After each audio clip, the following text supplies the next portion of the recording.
இனி பிரண்ட வந்துட்டு மழை பெஞ்சா தான் குடுக்க முடியும்னு சொல்லிட்டாங்க. நம்ம ஆல்ரெடி சொல்லியிருந்தோம் நெறைய தொக்கு வகைகள் கொண்டார போறோம்ன்னு. சூப்பரா கருவேப்பில வாங்கியிருக்கிறோம். அடுத்து கருவேப்பில தொக்கு நம்ம லான்ச் பண்ண போறோம். இதுக்கு முன்னாடி நெறைய பேர் கமெண்ட் பண்ணியிருந்தீங்க. இந்த தொக்கா இருக்குமா? அந்த தொக்கா இருக்குமான்னு நெறைய பேர் வந்துட்டு கருவேப்பில சொல்லியிருந்தீங்க. இஞ்சி சொல்லியிருந்தீங்க.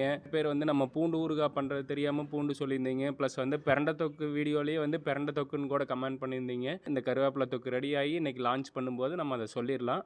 பல பேர் கண்டுபிடிச்சிருக்காங்க. அதில யார் ஃபர்ஸ்ட்டு கண்டுபிடிச்சாங்களோ, அவங்களுக்கு ஒரு 1/4 கிலோ குடுக்கலாம். ரிமைனிங் கண்டுபிடிச்சவங்க எல்லாத்துக்கும் ஒரு 100 கிராம் நம்மளுடைய ப்ராடக்ட்ட குடுக்கலாங்க. யார் வின்னர்ங்கிறது நம்ம இன்னைக்கு சொல்லிர்லாங்க. பூண்டு ஊறுகாய் பிளஸ் வந்து நம்ம பிரண்ட தொக்கு எப்படி ஒரு சொட்டு வினிகர் கூட இல்லாம ஃபுல்லுமே மரச்செக்கு நல்லெண்ணெயில பண்ணோமோ, அதே மாரி தான் இந்த கருவேப்பிலை தொக்கும். பிளஸ் வந்துட்டு நம்ம கிவ் அவே குடுக்க போற அந்த தொக்கும் வந்துட்டு நம்ம அப்படி தான் பண்ண போறோம். மகிழ் தொக்கு வேணும்னா உடனே வாட்ஸ்அப் பண்ணி புக் பண்ணிக்கங்க. இனி மழை பெஞ்சா தான் நம்ம பிரண்ட தொக்கு குடுக்க முடியும். இப்போதைக்கு வேணும்னா பிரண்ட சாதப்பொடி கொஞ்சம் கையில இருக்கு. தேவைப்படுறவங்க வாட்ஸ்அப் பண்ணி வாங்கிக்கலாம். யாருன்னு அடுத்த வீடியோல சொல்றேங்க. நன்றி.